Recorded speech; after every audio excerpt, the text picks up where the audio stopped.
Баршаңызға сәлем достар. Бүгін сиыр етінен пирог дайындап, оны қатырудың әдісімен бөлісемін. Ең алдымен қаймаққа тұзымызды және жұмыртқамызды салып, жақсылап бір келкі болғанша араластырып аламыз.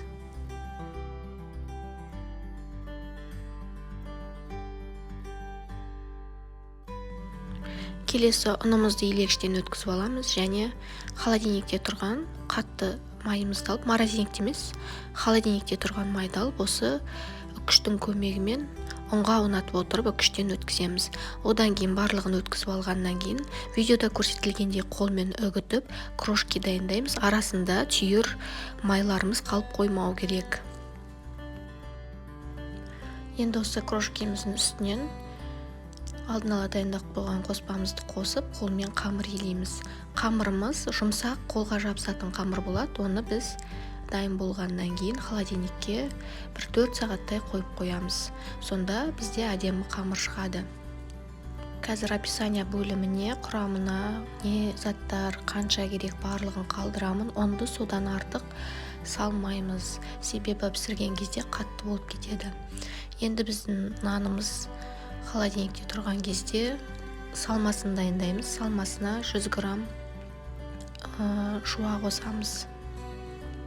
Және дәміне қарай тұз, бұрышымызды қосып, қолмен жақсылап араластырамыз. Егер сіздер қатырмай бірден пісіретін болсаңыздар, онда 100 грамм картошка қосып, фаршымыздан 100 грамм алып тастауға болады.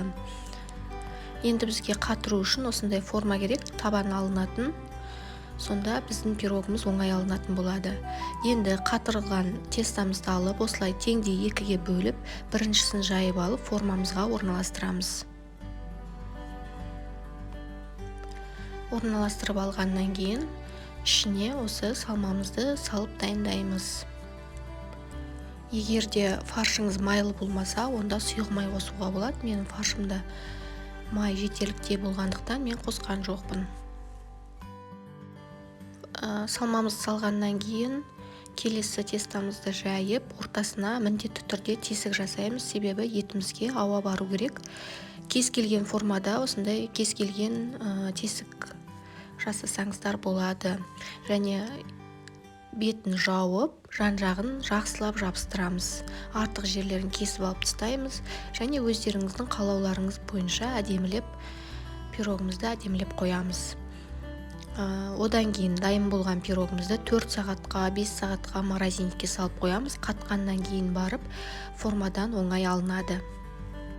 Қатырылған пирогымызды кез келген уақытта алып пісіре бересіздер. Пісірердің алдында бетіне жұмыртқаның сарысын жағып жібересіздер. Және табаңызды шамалап майлап жіберсеңіз де болады. Міне біздің пирогымыз қатты. Формадан көріп тұрғандарыңыздай оңай алынады. Тек табанын осылай пышақтың көмегімен алып тастаймыз. Видеоны көргендеріңізге рахмет. Видеоны лайк басып, каналға тіркелуді ұмытпаңыздар. Ас болсын, сіздерге рахмет.